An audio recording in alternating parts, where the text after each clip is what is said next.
Y Sarkaria commission was set up. तो जो Sarkaria commission था उसको सेटअप क्यों किया गया था? तो जो इंटर स्टेट काउंसिल थी, यानी सेंट्रल और स्टेट के रिलेशंस को स्मूथ करने के लिए सरकारिया कमीशन ने क्या रिकमेंड किया था? Inter state council. ठीक है, क्या रिकमेंड किया था? Inter state council. तो इसका आंसर क्या हो जाएगा? Sarkaria commission was set up to review what the relation between union and state. ठीक है, और ये जो सरकारिया कमीशन बना था, कब बना था? 1983 में। इन्होंने अपनी रिपोर्ट कब सबमिट की थी? 1988 में। ओके, फिर उसके बाद में who among the following was the member of the Sarkaria commission. जो सरकारिया कमीशन थे उनके मेंबर इनमें से कौन थे? एस.आर. सेन थे, और उसके बाद में बी. शिवरमन भी थे। ठीक है, मतलब एक पूछा है इनमें से, वैसे भी अलग अलग ऑप्शन है तो आप देख सकते हैं। ठीक है, फिर उसके बाद में in which of the following year was in part two recommend changes and submitted its report. तो रिपोर्ट अभी हमने देखी 1988 में। ठीक है, इसमें से क्या हो जाएगा? None of the above 1988। ठीक है, फिर रिकमेंडेशन क्या थी सरकारिया कमीशन की? Against centre state relations. Okay, Sarkaria commission recommend that article 356 should be sparingly use. मतलब कम से कम सरकारिया कमीशन ने बोला कि कम से कम यूज होना चाहिए, मतलब आप रेंडमली हर टाइम यूज नहीं कर सकते। ठीक है, तो उन्होंने ये रिकमेंड किया। लेकिन फिर जो पॉलिटिकल पार्टीज थी, ठीक है, रीजन क्या दिया गया कि जो पॉलिटिकल पार्टीज थी, जो गवर्नमेंट बनाती थी सेंटर पे, वो क्या मिसयूज करती थी 356 में। ठीक है, क्या करती थी? 356 को बहुत ही ज़्यादा मिसयूज़ करती थी। इस वजह से उन्होंने क्या रिकमेंड किया कि 356 जो आर्टिकल है उसको क्या है? लिमिटेड यूज़ करना चाहिए। ठीक है, फिर उसके बाद में इंटर स्टेट काउंसिल या इंटर गवर्नमेंट काउंसिल का मतलब इंटर स्टेट काउंसिल है। ठीक है, तो ये क्या हो जाएगा? सरकारिया कमीशन।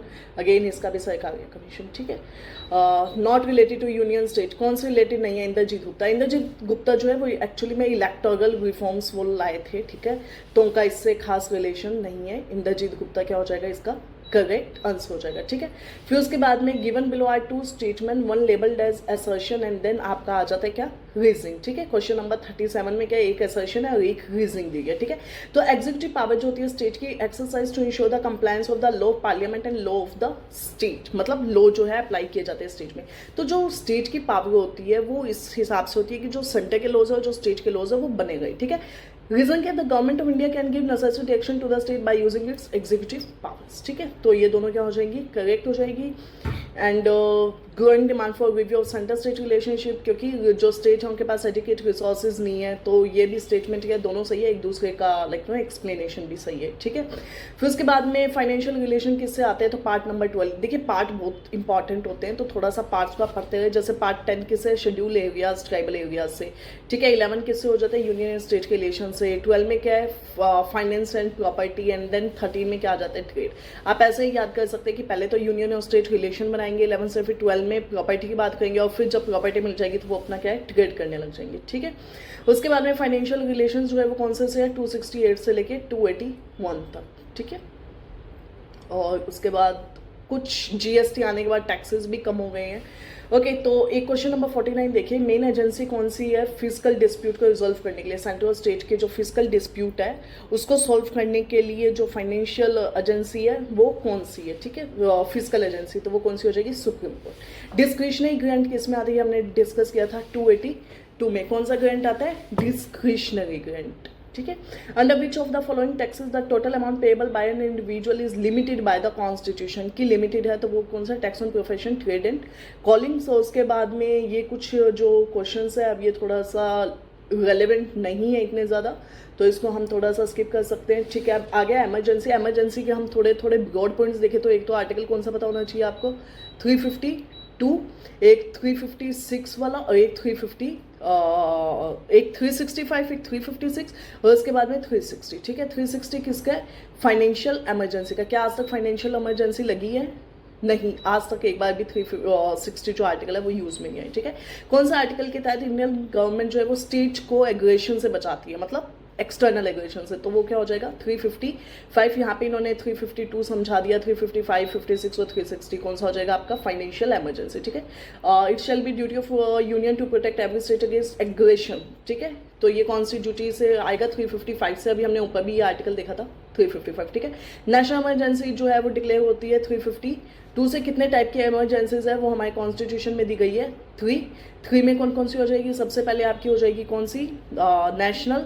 सेकंड कौन सी हो जाएगी? State emergency. और तीसरी कौन सी होगी? Financial emergency. तो ये कौन सी है? 3 टाइप की इमरजेंसी। ठीक है, तो इसका आंसर क्या हो जाएगा? बोल। प्रेसिडेंट जो है इंडिया का नेशनल इमरजेंसी निकाल सकते हैं, लगा सकते हैं, मतलब एक्सटर्नल इंटरनल डिस्टर्बेंस। देखिए क्या होता है कि ये जो कीवर्ड था, ठीक है, इंटरनल डिस्टर्बेंस, ठीक है, ये पहले होता था, अब ये यूज नहीं होता। अब उसकी जगह क्या होता है, आर्म्ड रिबेलियन, ठीक है। कॉम्युनल क्लैशेस पे इमरजेंसी नहीं लगती है, ठीक है। फाइनेंशियल भी एक ऑप्शन ये दे सकते थे, ठीक है। 352 के तहत जब हो जाती है तो उसका रीजन क्या रहेगा आपका, war, external and armed rebellion, ठीक है। उसके बाद में ये कुछ क्वेश्चन बेसिक से प्रेसिडेंट डिक्लेयर कर सकते हैं, क्योंकि ये हमने सब डिस्कस कर लिए हैं, ये रिपीट होते हैं वापस, ठीक है। 352 के तहत ये थोड़ा देख लेते हैं। Within 2 month it should be approved, within 1 month simple majority should be approved by the parliament by 2/3 majority, it can be revoked by simple majority, it can be revoked by 2/3 majority and it can be approved in joint session, ठीक है। देखिए सबसे पहले तो it is proclaimed by the president, ये सही है। 2 months नहीं होते, ये 1 मंथ होता है, ठीक है, तो ये सही हो जाएगा। सिंपल मेजोरिटी नहीं होता है, स्पेशल मेजोरिटी होता है, ठीक है, तो ये सही हो जाएगा। देखिए इसमें क्या है ना, हर एक स्टेटमेंट के दो इन्होंने बना दिया, मतलब सिंपल या स्पेशल, 1 मंथ या 2 मंथ, ठीक है। तो ये क्वेश्चन ऐसे है, तो इसमें क्या हो जाएगा, special majority 1 month by president, ठीक है। और रिवोक होती है किससे, सिंपल मेजोरिटी से या 2/3 से, तो सिंपल से हो जाती है। रिवोक यानी हटानी है। और अप्रूव्ड इन जॉइंट सेशन ऐसा कुछ भी नहीं होता। तो इसका आंसर क्या हो जाएगा, 1, 3, एक ये आपका 5 सही है, 6 सही है, बाकी 7 गलत है, 8 गलत है, ठीक है। तो 1, 3, 5, 6, ठीक है, ये हो जाएगा इसका C is the correct answer. Okay, फिर उसके बाद में चलते हैं। Under which of the following articles the president of India can suspend the enforcement of fundamental right except 2021। 2021 के अलावा सस्पेंड किए जा सकते हैं आर्टिकल, तो वो होता है 359 से, ठीक है, 20 एंड 21। और 358 से क्या होता है, आर्टिकल नंबर 19, जो कि क्या है, सस्पेंड हो जाता है अगर एक्सटर्नल वॉर एंड इमरजेंसी है, ठीक है। टाइम लिमिट क्या है रेटिफिकेशन की, तो वो 1 मंथ है, ठीक है। 352 वाला प्रेसिडेंट है वो सस्पेंड कर सकते हैं, क्या सस्पेंड कर सकते हैं। देखिए आर्टिकल 19 जो है वो नहीं होता है, और जो आर्टिकल 19 जो है, ठीक है, वो क्या सस्पेंड हो जाता है अगर थ्रेट एक्सटर्नल वॉर से, ठीक है। और उसके बाद में जो आर्टिकल 20 और 21 है वो दोनों ही क्या सस्पेंड नहीं होते हैं, ठीक है। A proclamation of emergency must be placed before its approval for 1 month, ठीक है। उसके बाद में which one among the following pay of article relating to fundamental right can not be suspended during the emergency. 359 लगी हुई है, तो कौन सा नहीं हो सकता है, 2021 अभी हमने देखा है, ठीक है। Declared by proclamation that a grave emergency existed with the security was threatened by the internal disturbance. Question में क्या कहा गया है कि जब इंटरनल डिस्टर्बेंस लगी थी उस टाइम में जो इमरजेंसी लगाई गई थी वो कौन सी डेट को थी, तो 25 जून 1975, ठीक है। 352 आर्टिकल के तहत लगाई गई थी, तो ये थोड़ा सा क्या इंपॉर्टेंट हो जाता है। इंटरनल डिस्टर्बेंस कीवर्ड जो है हमारे कॉन्स्टिट्यूशन में था, बट मतलब जो इंटरनल डिस्टर्बेंस कीवर्ड था, बट फिर उसको हटा के हमने क्या कर दिया है, आर्म्ड रिबेलियन, ठीक है। कैन नॉट बी सस्पेंडेड, कौन सा सस्पेंड नहीं हो सकता है, 2021, बट 19 हो जाता है, ठीक है। इमरजेंसी टाइम में जो टर्म होता है हाउस ऑफ पीपल, मतलब लोकसभा का, तो वो क्या एक्सटेंड कर सकते हैं, लेकिन 1 ईयर से एक बार भी होता है, ठीक है।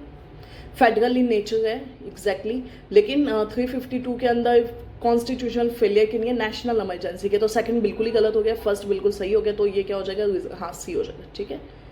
SLA का एक्सटेंड कौन कर सकता है, पार्लियामेंट। किसके कहने पे लगती है, गवर्नर के कहने पे, ठीक है। प्रेसिडेंट रूल जो है, प्रेसिडेंट रूल का आर्टिकल 356 हो जाएगा। No provision for imposition of governor rule, तो ये वाला जो क्वेश्चन है, ठीक है, इसको आप स्किप कर सकते हैं।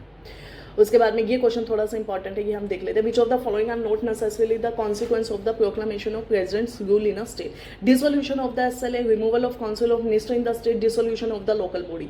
देखिए क्वेश्चन में क्या कहा है कि कौन सा नहीं है, मतलब प्रेसिडेंट रूल लग गया तो इसके लगने से क्या नहीं होगा, तो देखिए डिसोल्यूशन नहीं होता है लोकल बॉडीज का, ठीक है। और SLA जो है उसका डिसोल्यूशन नहीं होता है, लेकिन जो काउंसिल ऑफ मिनिस्टर उनको हटा दिया जाता है, मतलब यूनिट ही हो जाता है फिर, तो स्टेट के जो काउंसिल ऑफ मिनिस्टर उसका कोई काम नहीं रहता है, ठीक है। फिर उसके बाद में 356 जो आर्टिकल है कॉन्स्टिट्यूशन ऑफ इंडिया का, failure of constitution is an objective reality. A proclamation under this article can be reviewed by the supreme court, and then along with this proclamation state legislative assembly can be dissolved. This proclamation has to be approved by each house of the parliament with in 2 months, ठीक है। चलिए देखिए, अब 356 से related statement है, तो जो constitution machinery है वो किससे रिलेटेड है, 356 पहला सही है। प्रोक्लामेशन जो है वो सुप्रीम कोर्ट तो देखेगी ना कि अगर स्टेट में है सच में, क्या सच में जरूरत है, तो वो ठीक है। फिर अलॉन्ग विद दिस प्रोक्लामेशन जो एसएल है वो डिसॉल्व होती है। अभी हमने ऊपर चेक किया कि जो प्रेसिडेंट रूल अगर लग जाता है तो जरूरी नहीं है कि वो डिसॉल्व होगी, तो ये गलत हो जाएगा। और ये जो प्रोक्लामेशन है with in 2 months, national emergency का प्रोक्लामेशन कितना था, 1 month, ठीक है। तो इसका आंसर क्या हो जाएगा, 1, 2, 4। 356 के तहत में जब लगा था तो वो कौन सा था, पेप्सो, ठीक है, पंजाब, पटियाला और इसके आसपास वाले। मैक्सिमम पीरियड कितना हो सकता है, 3 year, ठीक है, मैक्सिमम। और उसके बाद में ये स्किप कर सकते हैं। अब ये वाला जो क्वेश्चन है ये थोड़ा आप स्किप कर सकते हैं, ठीक है। ये क्वेश्चन ज़्यादा इतना डाइव करने की जरूरत नहीं है, मतलब वैसे भी यूपीपीसीएस में बहुत ही बेसिक क्वेश्चन आए हुए हैं यहाँ से, ठीक है। जैसे एक ये वाला आप क्वेश्चन देख सकते हैं, जो KM नाम भी आए थे, ठीक है। इन्होंने क्या बोला था कि emergency power of the president is a fraud with the constitution, मतलब कि अगर वो बहुत ही डेलिबरेटली उस चीज़ को लगाते हैं, वो उस वे में कहना चाहते हैं, ठीक है। एक ये देख लेते हैं कौन सा यूज़ नहीं हुआ है आज तक, तो 360 नहीं लगी है, मतलब ये कहना चाहते हैं। कितनी बार फाइनेंशियल इमरजेंसी लगी है, 1, 2, 3, 4, 5, कितनी बार, एक बार भी नहीं, ठीक है, तो नेवर हो जाएगा इसका आंसर। उसके बाद में अब हम चलते हैं नेक्स्ट चैप्टर पे, the finance commission. Generally in India finance commission is appointed for 5 years bye whom, by president. अब जो फाइनेंस कमीशन है वो सेटअप क्यों किया जाता है, क्योंकि जो शेयर होता है स्टेट्स का, उसको डिटरमाइन करने के लिए, ठीक है, कि उनका ग्रांट कितना, उनका रेवेन्यू कितना देना है, ओके। कौन सा आर्टिकल में आता है फाइनेंस कमीशन, 280, ठीक है। फाइनेंस कमीशन जो है वो कॉन्स्टिट्यूशन बॉडी है, नॉन कॉन्स्टी, क्यों, क्योंकि उसका आर्टिकल 280 है, ठीक है। फाइनेंशियल डिस्ट्रीब्यूशन जो किया जाता है किसके कहने पे होता है, फाइनेंस कमीशन, इंटरस्टेट काउंसिल का आर्टिकल 263, किसके कहने पे इंटरस्टेट जो काउंसिल है वो सेटअप हुई थी, सरकारिया कमीशन, ठीक है। ये आ भी क्या चौथा ऑप्शन, ठीक है। फाइनेंस जो डिस्ट्रीब्यूट होते हैं सेंटर स्टेट पे किसके कहने पे होते हैं, फाइनेंस कमीशन। अब देखिए वही ये बेसिक क्वेश्चन है तो ये रिपीट होते चलेंगे। अब हम थोड़ा सा आगे चलते हैं। फाइनेंस कमीशन स्टैट्यूटरी बॉडी है, इसको काटो। अब देखो काट के आता है आंसर, नहीं आता, पहला निकल गया, कोई बात नहीं। 280 ये तो बिल्कुल सही है, तो सेकंड तो बिल्कुल सही है, तो ये भी गया। रिकमेंडेशन जो है वो एडवाइजरी नेचर की है, तो बात सही है। पहला सेटअप हुआ था 1950 में, ठीक है। अब ये आपको बताना है कि पहली बार कब सेटअप हुआ था, ठीक है। आई होप आपने यहाँ से नहीं देखा होगा कि पहली बार कब सेटअप हुआ था, but you need to tell me, okay, या फिर सेशन के लास्ट में I will tell. Basic principle क्या है जो सेटअप करता है फाइनेंस कमीशन, कितनी बार होता है, 5, मतलब कितने सालों में होता है, 5 साल में, ठीक है। फाइनेंस कमीशन कितने साल के लिए बनता है, 5 साल में, ठीक है। टोटल मेंबर 5, मेंबर कितने होते हैं एक्चुअली में, बताइए कितने मेंबर होते हैं जो फाइनेंस कमीशन होता है उसमें, ठीक है। और एटलीस्ट 1 मेंबर जो होता है कमीशन का वो जज, हाई कोर्ट, सुप्रीम कोर्ट का। देखो ऐसा कोई भी क्राइटेरिया नहीं होता, ठीक है। चेयरमैन जो है कमीशन का वो रीअपॉइंट, पहला चेयरमैन कौन था, के संथानम, केसी नेव की थे, ठीक है। तो ये क्या 4th गलत हो जाएगा, ठीक है। तो इसका आंसर क्या हो जाएगा, ओनली 1, ठीक है।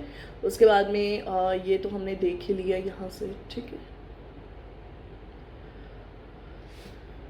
ओके। और फिर finance commission as a chairman 6 member नहीं होते, टोटल 5 होते, ठीक है। और फिर उसके बाद मतलब टोटल 5 जिसमें चेयरमैन इंक्लूडेड होते हैं, और अपनी रिपोर्ट ये नीति आयोग को क्यों देंगे, ठीक है। तो ये दूसरा गलत हो जाएगा, इसका आंसर क्या हो जाएगा, नन, सी हो जाएगा, ठीक है।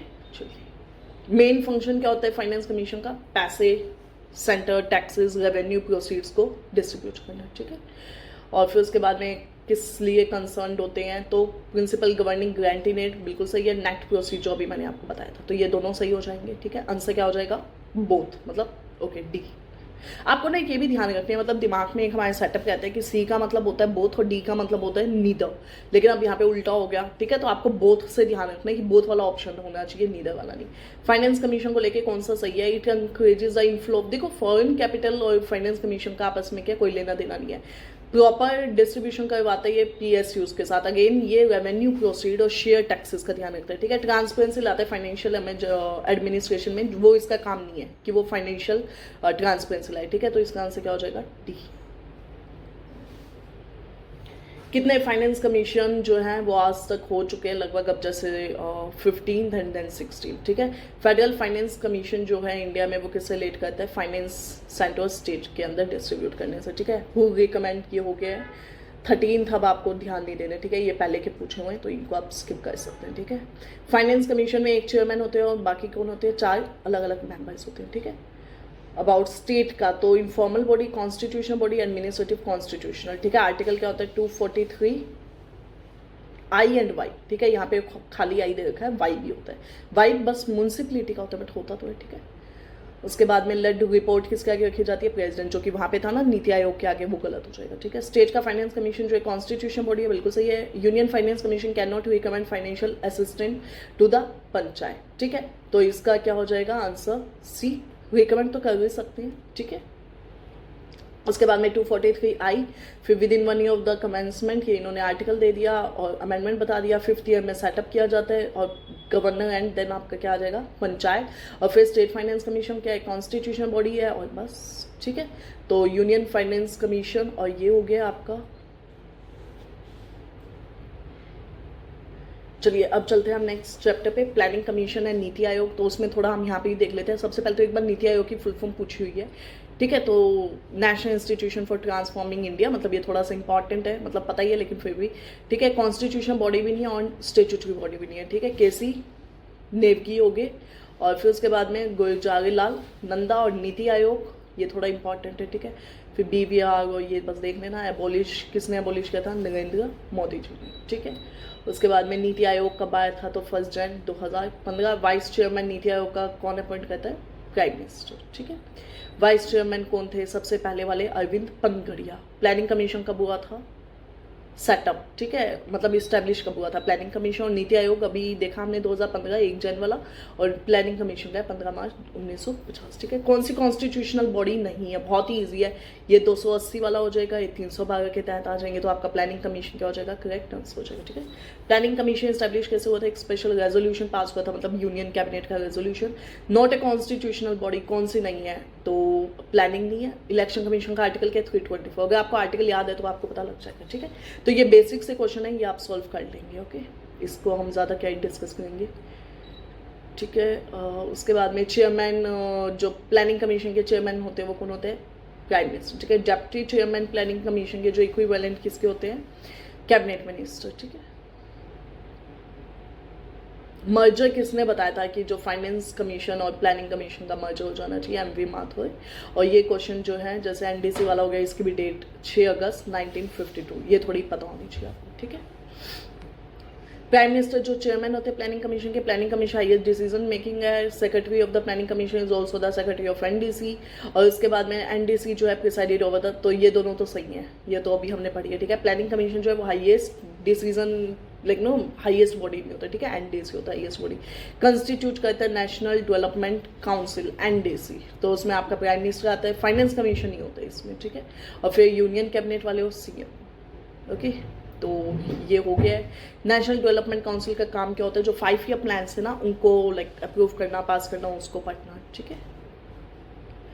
ये थोड़ा सा एक और देख सकते हो, उसी लाइन्स पे सेम क्वेश्चन है। Implementation of planning, general policies लाना, बैलेंस डेवलपमेंट। जब 5 ईयर प्लान लाना है तो उसमें ये सब कुछ कवर हो जाता है, ठीक है, अगर हम थोड़ा सा क्वेश्चन को कई बार ध्यान से पढ़े तो, ठीक है। और कोऑर्डिनेटर कौन होता है प्लानिंग कमीशन और स्टेट गवर्नमेंट के बीच में, नेशनल डेवलपमेंट काउंसिल, NDC, ठीक है, ओके। चलिए अब हम चलते हैं नेक्स्ट क्वेश्चन पे। इस्टेब्लिशमेंट ऑफ लोकपाल और लोकायुक्त जो इंडिया में, वो किसने रिकमेंड किया था, ARC ने। लेकिन अगर मैं पूछूं establishment of inter state council was recommended by, तो आंसर क्या हो जाएगा, A, ठीक है। The appointment of Lokayukta at the state level was first recommended by, अभी हमने देखा था ऊपर, ठीक है, ARC हो जाएगा। पहले लोकपाल कौन थे, पिनाकी चंद्र घोष। इंडिया का जो ये है, ये वैसे हमने मॉडल कहाँ से लिए है, स्वीडन से लिए, ठीक है। और क्वेश्चन में क्या पूछा, जो इंडिया के अंदर है तो वो कौन है, लोकपाल है, ठीक है। और लेखपाल पटवारी को कहते हैं यूपी में। लेखपाल जो टर्म है वो किसके लिए इस्तेमाल होती है, पटवारी के लिए यूपी में,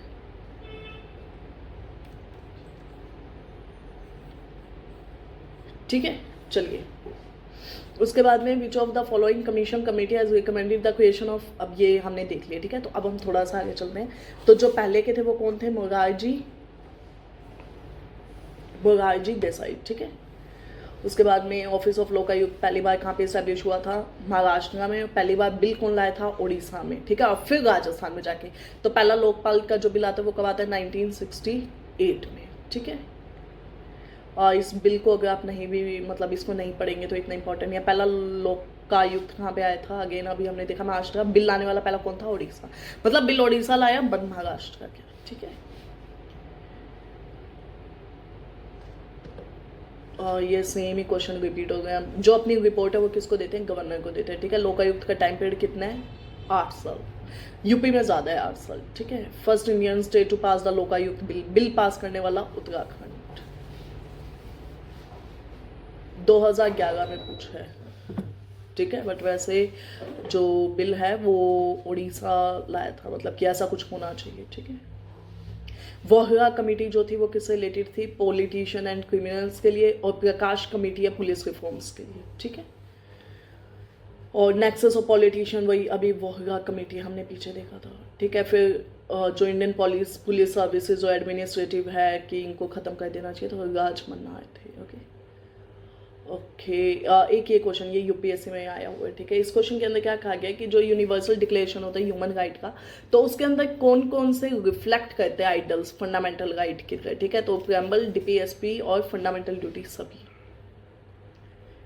ह्यूमन राइट का जो फोकस है किस पे है? Dignity of man as a human being. देखो प्रॉपर्टी इसलिए नहीं हो सकता क्योंकि प्रॉपर्टी एक फेसेट है, बट वो अपने आप में सब कुछ नहीं है, ठीक है, ओके। और ये कुछ चीज़ें जो हैं ये कुछ बहुत ही स्पेसिफिक क्वेश्चंस है, तो ये आपको याद ही करने पड़ेंगे। जैसे ये तीनों क्वेश्चन है, इसमें याद कराना जैसा कुछ है नहीं, ना समझाने जैसा कुछ है। Second generation of the human right किसको कहते हैं, ठीक है। तो राइट टू वर्क जैसे एक तो, ठीक है, under article 23 right to education under 26 are considered as human rights, ठीक है। Right to work and education. उसके बाद में ये वाले क्वेश्चन जो हैं इसमें जैसे कि ये देख सकते हैं, ठीक है। The protection of human right ordinance जो है वो इशू कब हुआ था?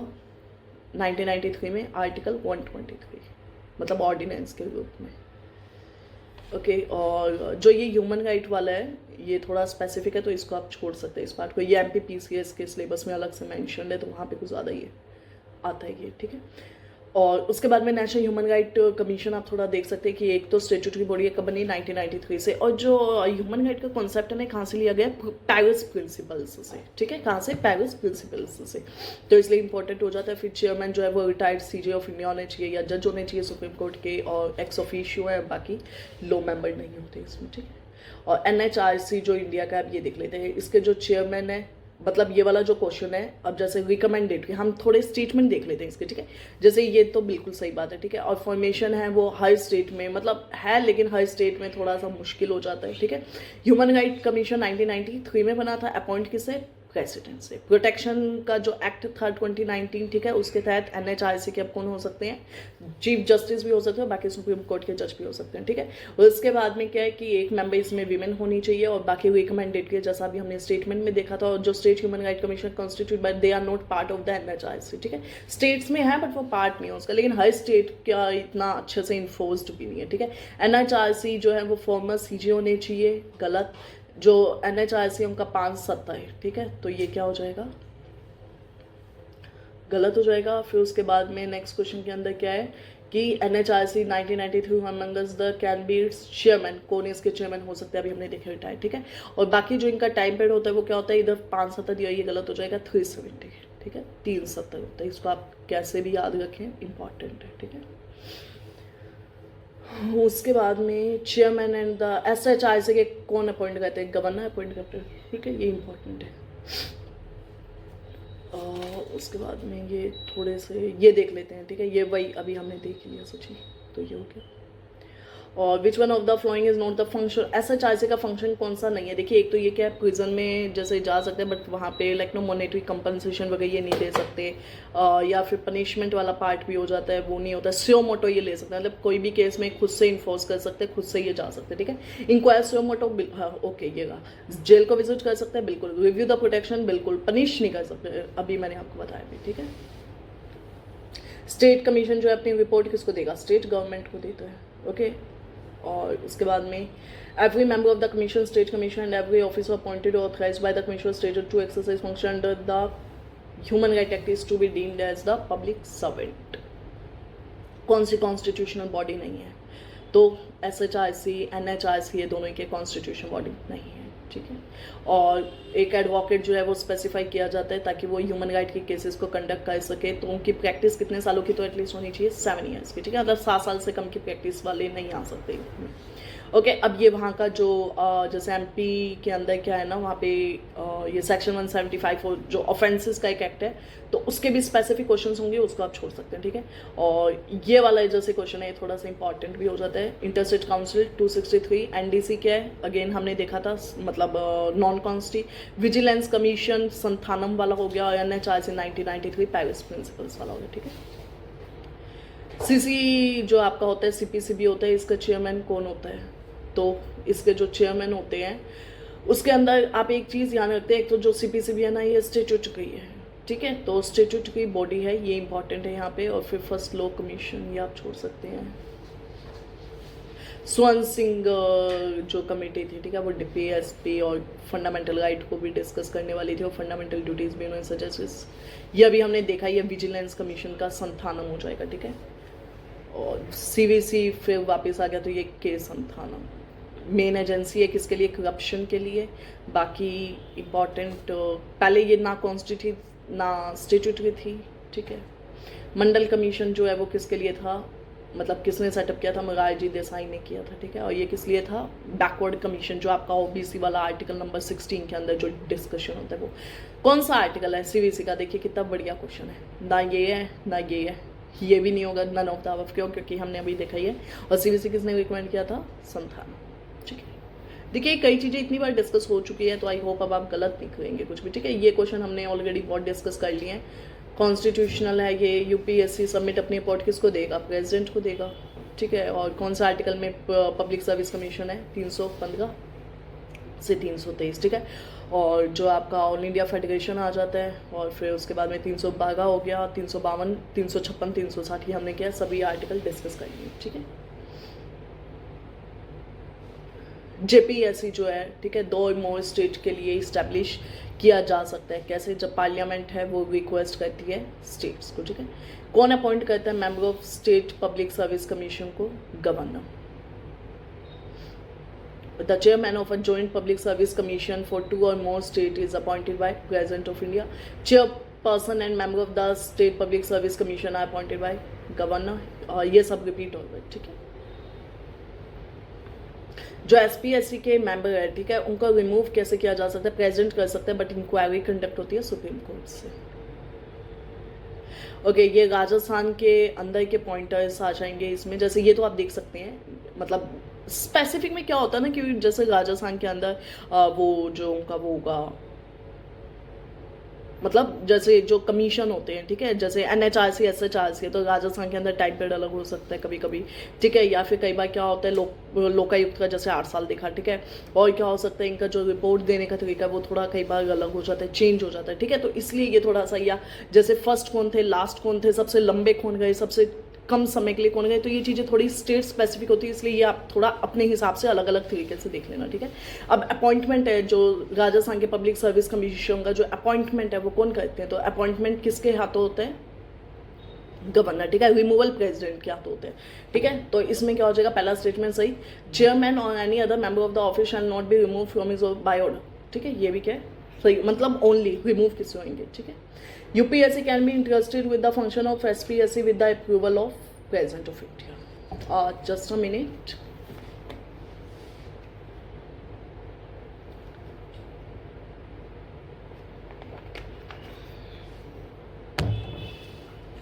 Alright, expenses of the Public Service Commission of Uttar Pradesh are charged upon consolidated fund of state. Rajasthan public service commission जो है वो अपनी एनुअल रिपोर्ट किसको देंगे, गवर्नर ऑफ राजस्थान, ठीक है।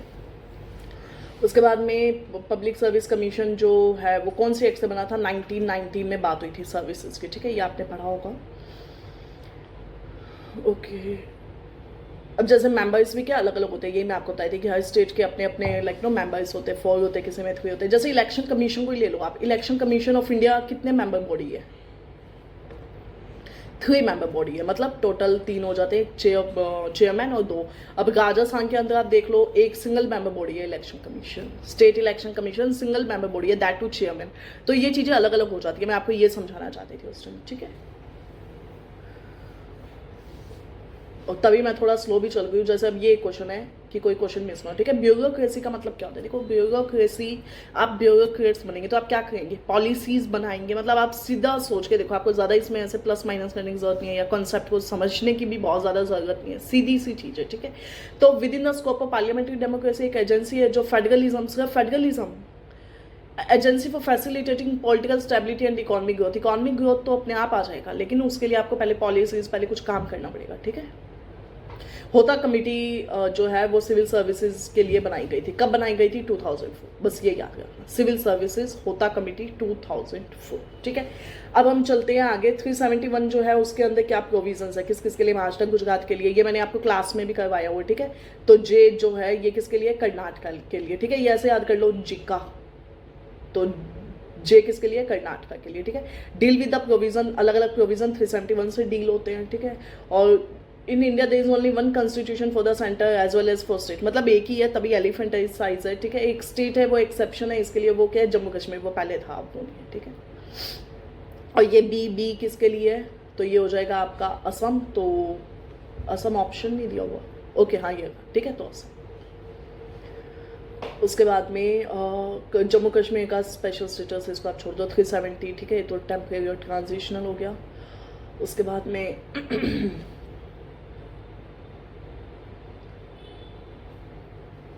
Article of the constitution India that apply on there on to the state of Jammu Kashmir are, ठीक है। तो ये जम्मू कश्मीर वाला जो अलग सीन है ये आपने पढ़ेगा, ठीक है। Maharaja Hari Singh sign the instrument of instruction. Constitution of India जो है वो इन्फोर्स हुआ था, ठीक है, ओके। ये आपको क्रोनोलॉजिकल ऑर्डर में लगाने हैं, ठीक है। तो जस्ट अ मिनट, जैसे ईयर्स हम यहाँ से थोड़ा देख लेते हैं। महाराजा हरि सिंह 1947, कॉन्स्टिट्यूशन 1950 को इन्फोर्स हुआ था। Accession to India was ratified by the sovereign constitution assembly of Jammu Kashmir 56, ठीक है। और नया कॉन्स्टिट्यूशन जो स्टेट का वो 1957।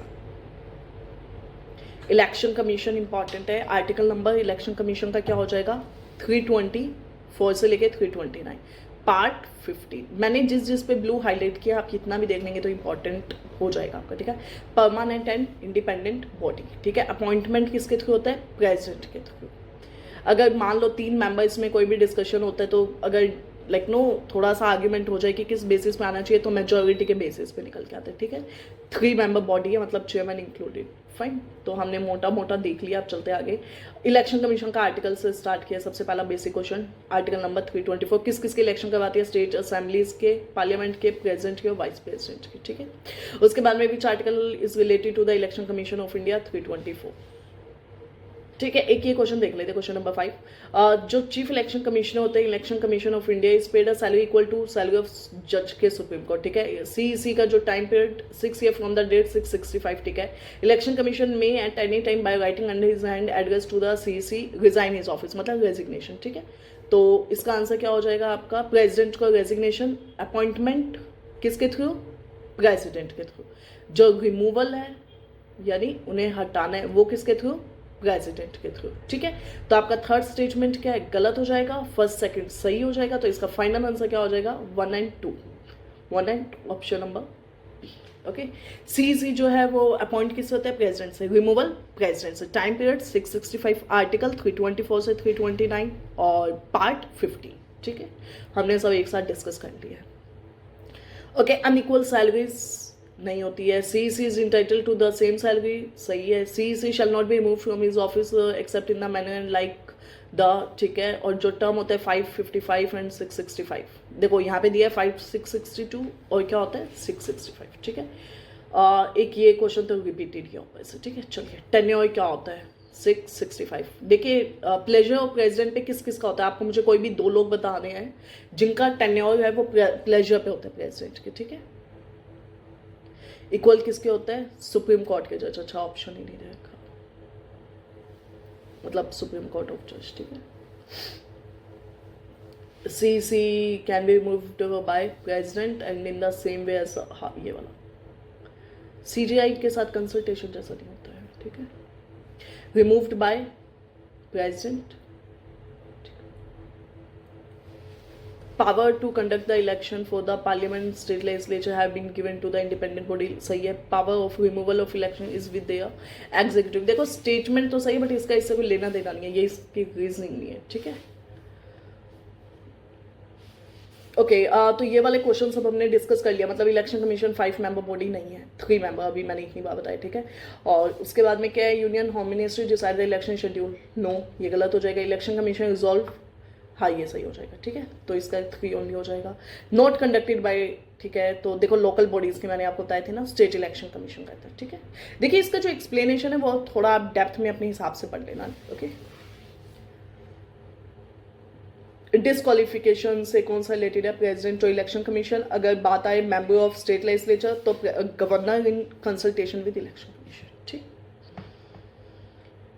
ओके फिर उसके बाद में राइट टू वोट, और जो इलेक्टेड है ये क्या है आपका लीगल राइट. और वैसे right to vote constitutional right भी है, ठीक है. तो ये थोड़ा सा डिस्प्यूटेड क्वेश्चन है, बट ये कॉन्स्टिट्यूशनल राइट भी है, ठीक है. Decision to disqualify the person by to contest has been made by parliament, ये रिपीट हुआ है ये क्वेश्चन, ठीक है. और ये 21 से 18 एज वाला जो है, ठीक है, इसका आंसर क्या हो जाएगा 61. 21 से 18 अगेन 61, ठीक है. राइट टू वोट इंडिया में क्या legal right, but constitutional right भी माना गया था इसको, ठीक है. इसलिए मैंने वो भी आंसर दिया आपको. 61st अमेंडमेंट हमने डिस्कस कर लिया, ठीक है. तो ये इंपॉर्टेंट है. ये 326 जो मैंने अभी बताया था राइट टू वोट, इसमें लिखा हुआ है, ओके. और 324 में आपका क्या आ जाता है, इलेक्शन कमीशन.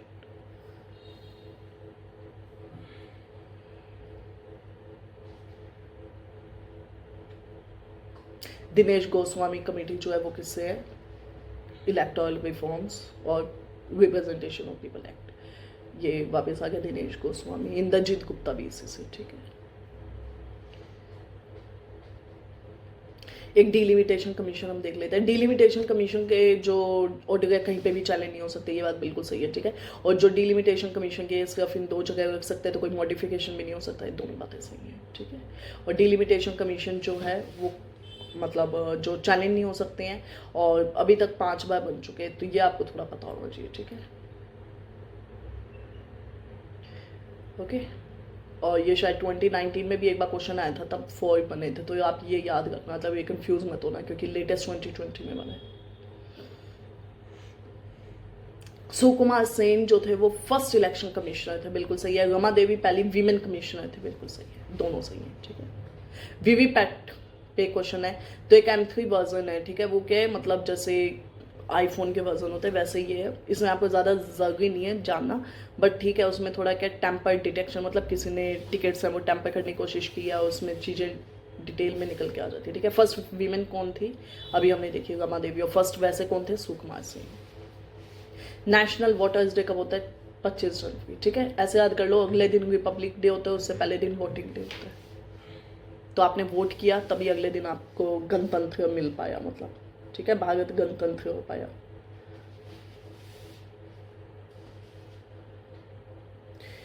ठीक है.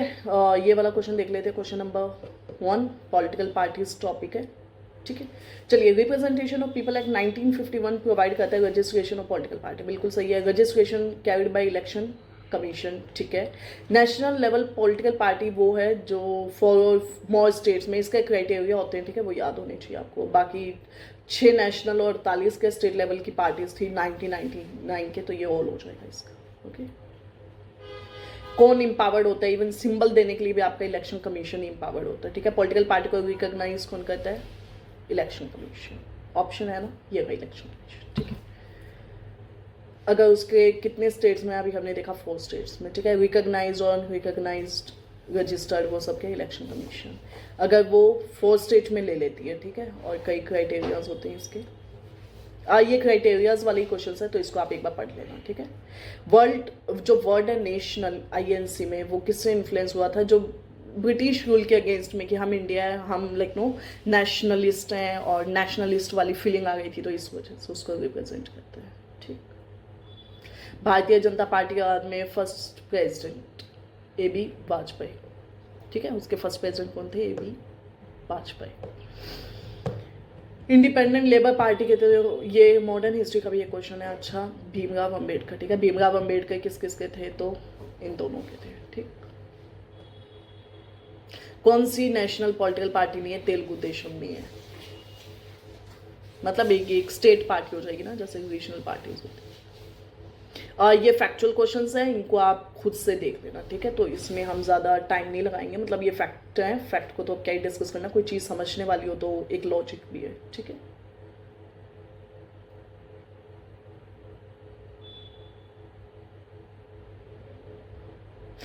ये वाला क्वेश्चन देख लेते हैं, ठीक है। इंडिया का रिटन कॉन्स्टिट्यूशन है, अब ये बात तो पता ही है हमें कि रिटन है। Growth of strong regional parties and indicator of regional aspiration, लेकिन दोनों का आपस में कोई लेना देना नहीं है ना, मतलब या तो ऐसा लिखा होता है रिटन है तो ठीक है, उसमें ये चीज़ें लिखी हुई है तो चलो ठीक है, समझ भी आता। There is no fixed party system in India, there are too many political parties, तो इसका आंसर क्या हो जाएगा, दोनों ही सही है, ठीक है, और एक दूसरे को करेक्ट एक्सप्लेन भी करती है। उसके बाद में एंटी डिफेक्शन आ गया, एंटी डिफेक्शन 52nd अमेंडमेंट, ठीक है, पहली चीज। सेकंड 10th जो हमारा शेड्यूल है वो भी उससे से रिलेटेड है, तो ये आई गया 52 1985 की हो, तो होलोहन केस है जिसमें स्पीकर का फाइनल बोला गया था, ठीक है। तो लार्ज डिफेक्शन जो होता है पार्टीज में, उसको खत्म करने के लिए इसको बनाया गया था, anti defection bill. Anti defection के तो बस दो मोटे मोटे पॉइंट पता होने चाहिए आपको, ठीक है। एंटी डिफेक्शन जो हुआ था स्टार्टिंग में, तो वो कहाँ पे होता है, जम्मू कश्मीर में। कामराज प्लान जो है वो किसके लिए आया था, इंडियन नेशनल कांग्रेस को वाइब्रेंट बनाने के लिए, 1963 याद होना चाहिए, ये थोड़ा इंपॉर्टेंट है। देखिए साथ साथ में मैं थोड़ा इंपॉर्टेंट आपको इसलिए बता रही हूँ कि जो बहुत ही इंपॉर्टेंट क्वेश्चन जो आ ही सकते हैं, ठीक है। जैसे अमेंडमेंट देख लेते हैं कि किसमें स्पेशल मेजोरिटी दोनों हाउस में सेपरेटली लेनी पड़ती है, ठीक है, तो वो क्या हो जाएगा आपका constitution amendment bill. Constitution amendment bill जो है, ठीक है, उसको आप विथहोल्ड नहीं कर सकते, उसको आप रिकंसिडर नहीं कर सकते, बस आप एसेंट दे सकते हो। पहले होता था लेकिन अब एसेंट ही दे सकते हो। वो किससे है, 24th से है। 360 ईयर से पार्लियामेंट है वो अमेंड कर सकता है, वो जो पार्लियामेंट है वो सुप्रीम लेजिस्लेटिव बॉडी है, ठीक है, तो ये क्या दोनों ही सही हो जाएंगी। और उसके बाद में इंडियन कैन बी अमेंडेड 368 से कहाँ से लिया गया, साउथ अफ्रीका से कॉन्सेप्ट, ठीक है। अमेंडमेंट 368 हो जाएगा इसका। अमेंडमेंट जो है वो कहाँ पे इनिशिएट, देखो कॉन्स्टिट्यूशन के अमेंडमेंट तो कहीं पे भी हो सकते हैं, लेकिन अगर ये क्वेश्चन आ जाता amendment to the money bill, money bill के कहाँ से स्टार्ट होते हैं, तो वो आपका खाली क्या हो सकता है, ओनली लोकसभा, ठीक है।